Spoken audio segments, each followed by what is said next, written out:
Tin film adventures की ओर से आपको हरीश खत्री का नमस्कार। इन दिनों एक पुस्तक बैंक ऑफ पोलमपुर काफ़ी चर्चा में है और यह बेस्ट सेलर पुस्तक बनने की ओर अग्रसर है। आइए हम आपको मिलवाते हैं इस पुस्तक के लेखक श्री वेद माथुर से, जो कि पंजाब नेशनल बैंक में सेवानिवृत्त महाप्रबंधक हैं। माथुर साहब, स्टूडियो में आपका स्वागत है। माथुर साहब, आजकल आपकी पुस्तक बैंक ऑफ पोलमपुर ने काफ़ी धमाल मचा रखा है। इसमें आपने जिस तरह से बैंक की कार्य प्रणाली की और कार्यरत लोगों के कारनामों की पोल खोली है, उससे सब कुछ अच्छा तो नहीं चल रहा होगा। फूल होंगे कहीं ना कहीं तो पत्थर भी साथ में पड़ रहे होंगे। बिल्कुल सही कहा खत्री साहब आपने। मुझे ऐसा विश्वास नहीं था कि पुस्तक को इतना अच्छा रिस्पांस मिलेगा, लेकिन जो बैंकिंग उद्योग में यंग पीढ़ी आई है, युवा पीढ़ी आई है, उसने इस पुस्तक का स्वागत किया है और मुझे फूल सौंपे हैं। लेकिन बैंकों के अंदर बहुत सारे ऐसे लोग हैं जिन्होंने इस व्यवस्था का लाभ उठाया है, तो ये अनुचित लाभ उठाने वाले लोग हैं, वो पुस्तक का विरोध कर रहे हैं और स्वाभाविक है कि मुझ पर पत्थर फेंक रहे हैं। माथुर साहब, लेकिन पुस्तक को जब हम पढ़ते हैं उसमें शीर्ष पदों पर बैठे हुए व्यक्तियों के बारे में जो आपने लिखा है और उनके कारनामों को उजागर किया है, कहीं कोई आपको किसी तरह की धमकी तो नहीं मिली? खत्री जी, मुझे धमकियां तो नहीं मिली है, लेकिन बहुत सारे पाठक मुझे लगातार सावधान रहने की सलाह दे रहे हैं। यहाँ तक कि जो हमारी पुस्तक है बैंक ऑफ पोलमपुर, इसको इंग्लैंड के अंदर, कनाडा के अंदर, यूएसए के अंदर भी पढ़ा जा रहा है और वहाँ के कई अनिवासी भारतीयों ने मुझे कहा है कि आप जिन लोगों के खिलाफ बोल रहे हैं वो बहुत ताकतवर लोग हैं, इसलिए आप सावधान रहें और अपनी सुरक्षा का ध्यान रखें। माथुर साहब, आजकल हम अक्सर पढ़ते हैं कि भारतीय बैंकों में नॉन परफॉर्मिंग एसेट्स एनपीए की बहार आई हुई है और बाढ़ आई हुई है रादर। तो ये भी कहा जाता है और आपने खुद अपनी पुस्तक में लिखा है कि एक तरफ तो जो नमक की बोरियां हैं जिनकी कोई कीमत नहीं है, वहाँ पे तो खूब पहरे लगा दिए जाते हैं, लेकिन जो चीनी की बोरियां हैं जहाँ पे एक्चुअल वैल्यू है, वहाँ पे खुलेआम लुटेरों को सौंप दी जाती हैं। क्या वाकई ही बैंकिंग में ऐसा हो रहा है? खत्री साहब, मेरी जो पुस्तक है बहुत सारे सवाल उठाती है। उसमें एक सवाल पुस्तक ये भी उठाती है जो आपने मुझसे पूछा है। इसको मैं आपके सवाल को इस तरह से दोबारा दोहराना चाहूँगा कि आज एक व्यक्ति यदि 2 लाख का 3 लाख का लोन लेने के लिए बैंक की शाखा में जाता है तो उससे 100 तरह के सवाल किए जाते हैं और बैंक ये देखता है कि ये ऋण पूरी तरह से सुरक्षित रहे। लेकिन फिर इस व्यवस्था के अंदर कैसे लोग लाखों करोड़ के लोन लेके निकल जाते हैं, हजम कर जाते हैं, ये सवाल पुस्तक भी उठाती है। तो मेरा इसमें ये कहना है कि जो हमारा पूरा सिस्टम है, इस पे एक बार दोबारा से रिसर्च किए जाने की ज़रूरत है कि ऐसी क्या इसमें लूप होल्स हैं कि लोग इस तरह से पैसा लेके चले जाते हैं, हजम कर जाते हैं और उन पे कोई कार्रवाई नहीं होती। संक्षेप में ये कह सकता हूँ मैं कि कहीं ना कहीं हमारे देश में दुर्भाग्य से एक ऐसा काकस बना हुआ है जिसके अंदर राजनीतिज्ञ हैं, ब्यूरोक्रेट्स हैं और दूसरे उद्योगपति हैं, तो वो मिलके इस तरह षड्यंत्र पूर्वक तरीके से बैंकों का पैसा दिन दहाड़े लूट के ले जा रहे हैं। तो माथुर साहब, अब क्या सोचते हैं कि इतनी अरबों की लूट जो हुई है, क्या भारतीय बैंकिंग इससे उभर रही है? देखिए, बैंकिंग को एक बड़ा झटका लगा है, वो आप सभी के सामने है। लेकिन मेरा ये मानना है कि जहाँ तक एनपीए का सवाल है, एनपीए की बाढ़ अभी रुकने वाली नहीं है। ये धीरे धीरे एनपीए इसी तरीके से आते जाएंगे। एक मुश्त एनपीए जरूर आपके सामने आ गए हैं। अब सवाल ये है कि अर्थव्यवस्था के अंदर जब आप ऋण देंगे तभी अर्थव्यवस्था गति पकड़ेगी, इसलिए ऋण देना जरूरी है। लेकिन ये जो विलफुल डिफॉल्टर्स हैं, इनको कंट्रोल किया जाना ज़रूरी है। यदि बैंकों की माली हालत सुधारनी है आपको, तो आप ऋण देना जारी रखिए। इवन यदि आप सद्भावना रख के उदारतापूर्वक ऋण देते हैं, चाहे वो बड़े ही ऋण क्यों ना हो, तो उसमें कोई बुराई नहीं है। लेकिन जो विलफुल डिफॉल्टर्स हैं, इनसे वसूली सख्ती से की जानी चाहिए। माथुर साहब, आपने निश्चित रूप से बहुत सारे पहलू उजागर किए हैं, लेकिन इसकी कहीं ना कहीं आलोचना भी हो रही है। बहुत सारे लोग कहते हैं कि आपने केवल ऋणात्मक पहलुओं को, यानी कि नेगेटिव चीज़ों को ज़्यादा छुआ है। देखिए, ये एक व्यंग्यात्मक पुस्तक है, हास्य भी है, इसमें व्यंग्य भी है। तो हास्य और व्यंग्य के अंदर यदि बैंकर मुझसे या कोई बैंक ये अपेक्षा रखता है कि मैं उनकी उपलब्धियों का बखान करूं तो वो संभव नहीं है।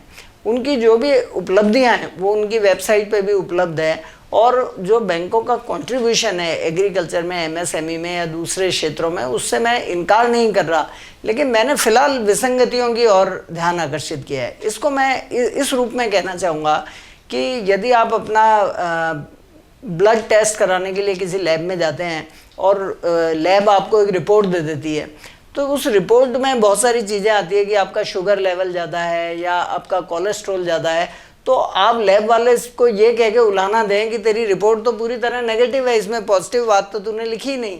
तो ये इस तरह की चीज़ है। तो ये जो पुस्तक है अपने आप में एक डायग्नोस्टिक रिपोर्ट है। वाह माथुर साहब, आपने तो एक बहुत बढ़िया डायग्नोस्टिक रिपोर्ट बैंकों के कार्यप्रणाली की पब्लिक के सामने पेश करी है। मैं आपकी पुस्तक पढ़ रहा था तो मैंने एक जगह देखा कि एक निरीक्षक थे श्री तेजस्वी प्रसाद, वो जब एक शाखा का निरीक्षक करते हैं जहाँ पे एक बड़े भ्रष्ट प्रबंधक श्री खट्टर साहब मौजूद थे, तो सब लोगों ने सोचा कि अब ब्रांच का निरीक्षण हो रहा है तो ज़रूर खट्टर साहब सस्पेंड हो जाएंगे। लेकिन एक्चुअल में क्या होता है कि जब निरीक्षण होता है, निरीक्षण रिपोर्ट आती है और वो घूस खा के उस निरीक्षक ने भी एक अच्छी रिपोर्ट दे दी होती है, और जो खट्टर साहब सस्पेंड होने की बजाय पदोन्नत हो जाते हैं। क्या वाकई बैंकों में इस प्रकार का निरीक्षण होता है? देखिए, पिछले कुछ समय से बैंकों के अंदर जो धोखाधड़ी और घोटाले सामने आए वो मेरी बात की पुष्टि करते हैं। बैंकों में तरह तरह की ऑडिट होती है, तरह तरह के निरीक्षण होते हैं, बैंक के आंतरिक निरीक्षण भी होते हैं, भारतीय रिजर्व बैंक भी उनका निरीक्षण करता है।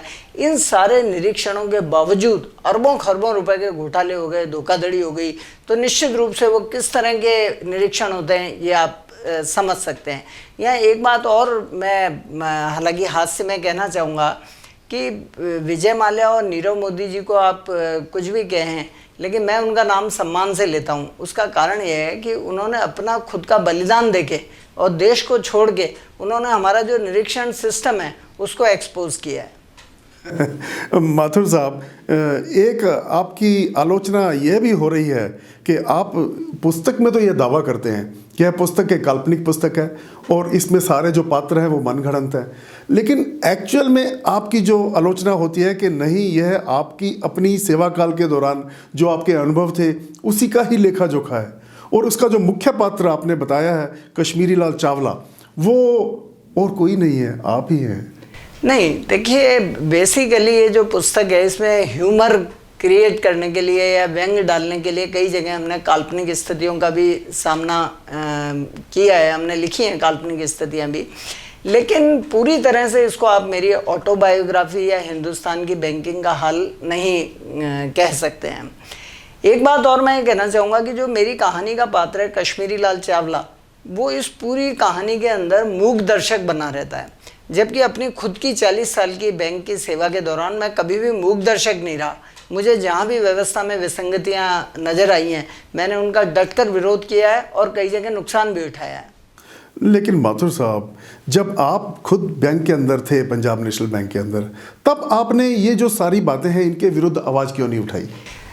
देखिए, संयोग से मैं ऑफिसर एसोसिएशन का राजस्थान का हेड भी रहा हूँ और मैंने समय समय पर व्यवस्था की विसंगतियों के खिलाफ खुलेआम आवाज़ उठाई है और नुकसान भी उठाया है। माथुर साहब, अभी एक आपका इंटरव्यू आया था जो कि श्रीमती रश्मि शर्मा जी ने लिया था, वो काफ़ी वायरल हो रहा है, इसके पीछे क्या कारण है? देखिए, उसमें हमने आम बैंकर के दुख दर्द की बात की है और हमने ये बात की है कि भाई जो आप बार बार ये द्विपक्षीय समझौते के नाम पे बैंकर्स को क्यों एक तरह के मानसिक उत्पीड़न से गुजारते हैं, इसके बजाय आप एक सीपीसी बना दीजिए, केंद्रीय वेतन आयोग बना दीजिए, जैसे कि भारत सरकार के कर्मचारियों के लिए बना हुआ है, और उसके आधार पे जो एक आम बैंकर है जितनी मेहनत करता है, जितनी स्किल रिक्वायर्ड है एक आम बैंकर को, या उसकी ट्रांसफरेबिलिटी है, उसकी दूसरी पीड़ा और परिश्रम है, उसको मद्देनज़र उसको वेतन दे दीजिए। साथ ही मैंने आम बैंकर की जो समस्याएं उनको उठाया है। इसका परिणाम ये हुआ कि उसको लगभग 2 लाख लोगों ने अब तक देखा है उस वीडियो को, और इसके लिए मैं जो हमारे बैंकर्स हैं, विशेषकर युवा बैंकर्स, उनका आभारी हूँ। आपका वह इंटरव्यू जो है वायरल हुआ, उसके लिए तो आपको बधाई। लेकिन माथुर साहब, कुछ लोग ये भी कहते हैं कि आपने बैंकर परिवार के बीच में एक विभीषण का रोल अदा किया है। देखिए, यदि और ये आप सब, माफ करना मैं आपको टोक रहा हूँ, जो पब्लिक ये कहती है कि ये सब कुछ आपने केवल रुपया कमाने के लिए और एक लोकप्रियता गहन करने के लिए किया है।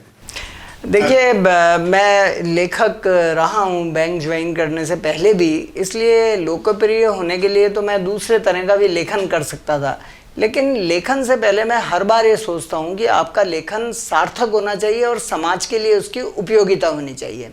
जहाँ तक लाभ हानि या धन अर्जन की बात है, तो मैं स्पष्ट करना चाहूँगा कि बैंक ऑफ पोलमपुर पुस्तक से हमें जो भी आय हो रही है उसका मैं निजी उपयोग में ना तो मैंने लिया है ना लूँगा।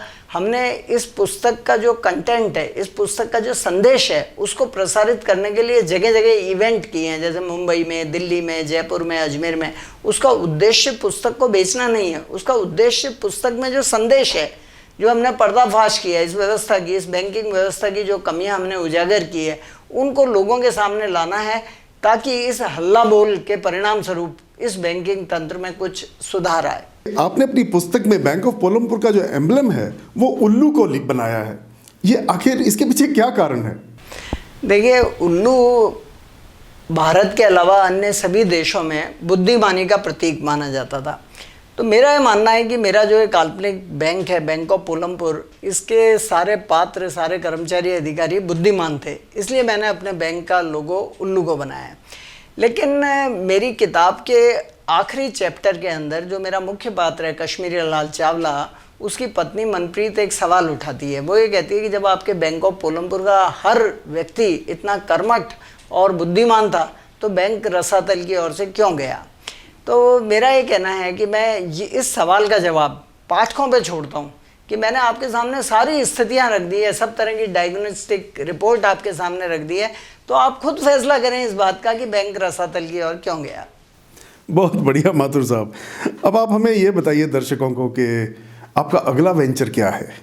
देखिए खत्री साहब, मैं इस समय जो ये सफलता कथा है, हमारी छोटी सी सक्सेस स्टोरी है कि बुक को काफ़ी नाम मिला है। बड़ी बड़ी पत्रिकाओं ने, इंडिया टुडे ने, नवभारत टाइम्स, हिंदुस्तान, अमर उजाला, भास्कर, दैनिक नवज्योति, हर अखबार ने इस पुस्तक की सराहना की है और हमें पर्याप्त कवरेज दिया है। तो मैं इसको एंजॉय कर रहा हूँ, मुझे मज़ा आ रहा है। लेखक के रूप में यदि आपको इतनी मान्यता मिलती है, रिकग्निशन मिलती है, आज तक और इंडिया टुडे ग्रुप ने जो साहित्य आज तक कार्यक्रम करते हैं उसमें मुझे बतौर अतिथि वक्ता आमंत्रित किया था, तो ये लेखक के रूप में आपको यदि एक ही पुस्तक से इतनी मान्यता और सराहना मिल जाए तो ये बड़ी उपलब्धि है। मैं इस उपलब्धि का आनंद ले रहा हूँ। जहाँ तक दूसरी पुस्तक का प्रश्न है, उसके लिए हमने ये सोचा है कि इस पुस्तक को मैं नहीं लिखूंगा, आप और दूसरे पाठक लिखेंगे। मैं बार बार अपने पाठकों से अनुरोध कर रहा हूँ कि वो अपने संस्मरण और अपने अनुभव जो बैंक में रहे हैं या इस व्यवस्था के में जो विसंगतियाँ उन्होंने नोट की हैं वो मुझे बताएं, तो मैं उनको संकलित करके बैंक ऑफ पोलमपुर पार्ट 2 आपके सामने प्रस्तुत करूँगा। उसमें मेरा वो लेखन नहीं होगा, मैं संकलन करता हूँगा, लिखेंगे आप। बहुत बढ़िया माथुर साहब। हमने डाटा का एनालिसिस किया तो हमने देखा कि यंग बैंकर्स जिन्होंने अभी हाल ही में कुछ वर्षों में बैंक ज्वाइन किए हैं, वो आपके बहुत फैंस हैं। उनके लिए आपका क्या संदेश है? देखिए, बैंकों में स्वाभाविक है कि हर कर्मचारी, अधिकारी अच्छी पोस्टिंग चाहता है और पदोन्नति चाहता है। मेरा यंग बैंकर्स को ये अनुरोध है, सुझाव है और संदेश है कि वो पदोन्नति और पोस्टिंग के लिए नियम विरुद्ध कोई भी काम नहीं करें, और यदि कोई उनका वरिष्ठ अधिकारी भी उनको किसी नियम विरुद्ध कार्य के लिए कहता है, विंडो ड्रेसिंग के लिए कहता है, या किसी ऐसे आदमी को ऋण देने के लिए कहता है जो कि बैंक के हिसाब से पात्र नहीं है, तो उसको ऋण ना दें। कोई भी ऐसा काम ना करें जो नियमों के विरुद्ध हो या जिस काम को करने के लिए हमारी अंतरात्मा मना करती हो। बहुत बढ़िया, बहुत धन्यवाद माथुर साहब, आपने बहुत जानकारियाँ हमें दी। दर्शकों, हमें आशा है कि आपको माथुर साहब के साथ की गई यह वार्ता लाभदायक लगी होगी और आपके मन में बहुत सारे प्रश्नों का उत्तर आपको मिल गया होगा। आप में से अधिकांश ने यह पुस्तक पढ़ी होगी, और यदि आपने नहीं पढ़ी है तो आप इसको अवश्य पढ़ें। यह पुस्तक अमेज़न पे उपलब्ध है और www.vedmathur.com और www.bankofpolampur.com पे उपलब्ध है। यह पुस्तक हिंदी और अंग्रेजी दोनों के अंदर है। इस पुस्तक में आपको भारतीय बैंकिंग प्रणाली के पिछले लगभग 40-50 साल का पूरा वातावरण आपके सामने जीवंत होगा और आपको जो समस्याएं हैं बैंकिंग से जुड़ी हुई वो आपके सामने होगी, आपके प्रश्नों का हल देंगी और आपका मनोरंजन भी होगा। धन्यवाद।